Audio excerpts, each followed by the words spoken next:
we will begin a meditation of sending love and healing light to your tumor.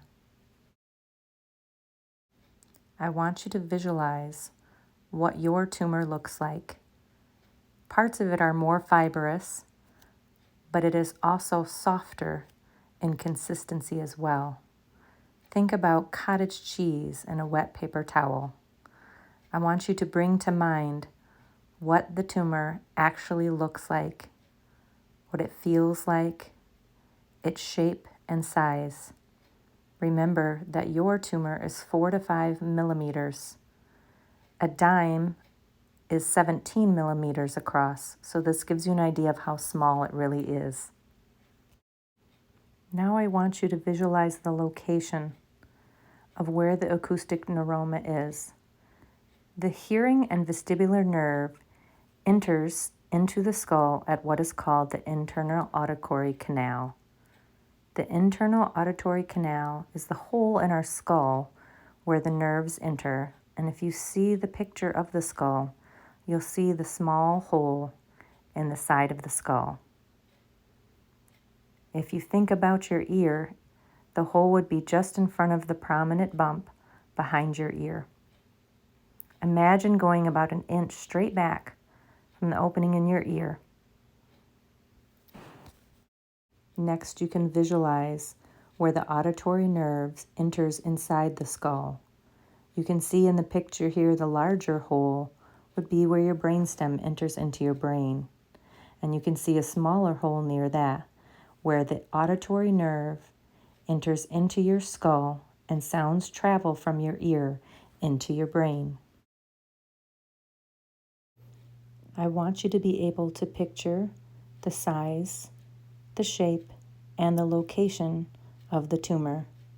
Be sure you feel comfortable calling up the exact location in your body so that you can hold it in your mind's eye and have a visual that works for you. I want you now to be able to visualize how sounds travel from the hearing nerve all the way to the brain. The area of our brain where we process sounds is located just above the ears. It is called the auditory cortex. I want you to follow sounds in your mind's eye as they leave the left ear and travel through the brainstem and over to the auditory cortex on the right side of the body. Settle into a comfortable position. It may be helpful to close your eyes so you can begin to turn inward.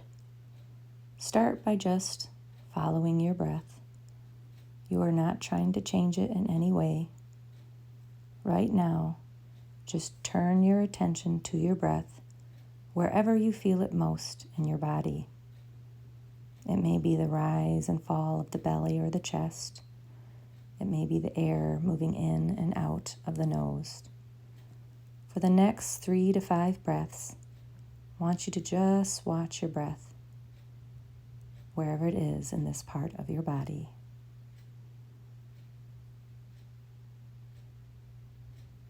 Just observing your breath.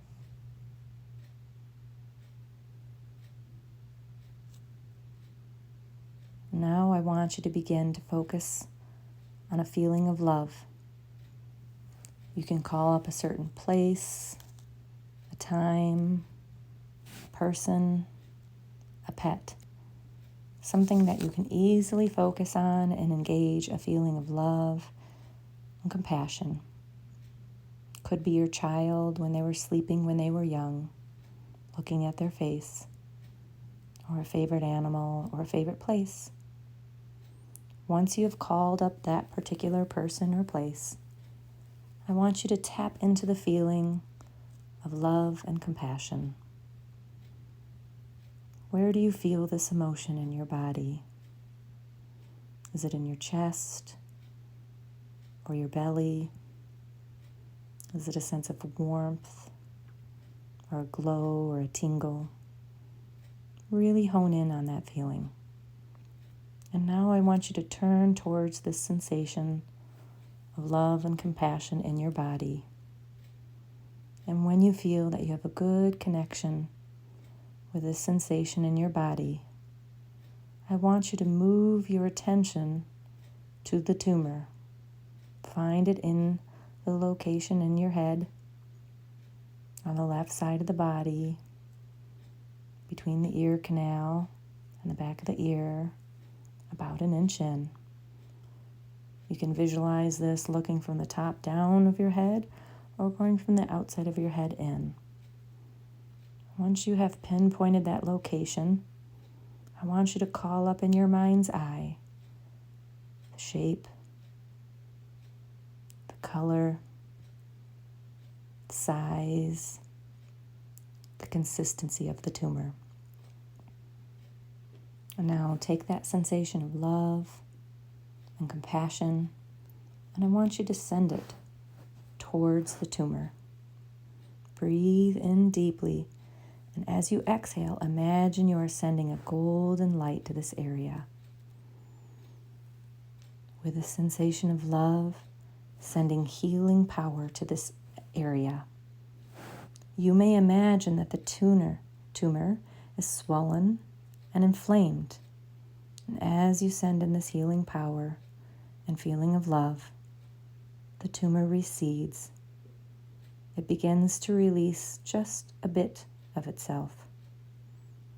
You can see the tumor. You are aware that it is there. And now that it has your attention and awareness, you can send it love and gratitude. You can let it know that it does not need to be there anymore. It can calm and slow down so that it does not need to take up so much space. Let it know that you are willing to hear its message. Now that you have spent some time on sending love and healing to the tumor, you can begin to awaken sensation beyond the tumor. You can picture the hearing portion of the nerve that enters the internal auditory canal. And as the tumor lets up just a little, there's slightly more room for this nerve. You can picture electrical impulses coursing through this nerve beyond the tumor. The nerve enters the protection of the skull and connects to the brainstem. Neural activity travels up the brainstem and crosses from the left side over to the right side of the auditory cortex, located just above the ear. None of this area has been affected by the tumor. This pathway is healthy and functioning. And once you've asked the tumor to subside a little, a stronger signal can now engage these areas of your brain. You can imagine the auditory cortex on the right side as being in the dark. And as the tumor becomes slightly smaller and the electrical and neural impulses travel up the brainstem, they light up the auditory cortex on the right side. Continue sending a healing energy through the hearing nerve as it passes through the internal canal into the skull, through the brainstem, and all the way to the right side of your brain. Imagine healing light is activating this entire pathway, and your brain is awakening to sensations of sounds. You can also imagine the area of the brain as being a scared child in the dark. And as you bring in light, it begins to feel safe again. The light you imagine flowing into this area makes the brain feel safe again with a sensation of sound. And you can send it gratitude. Gratitude always, always gratitude.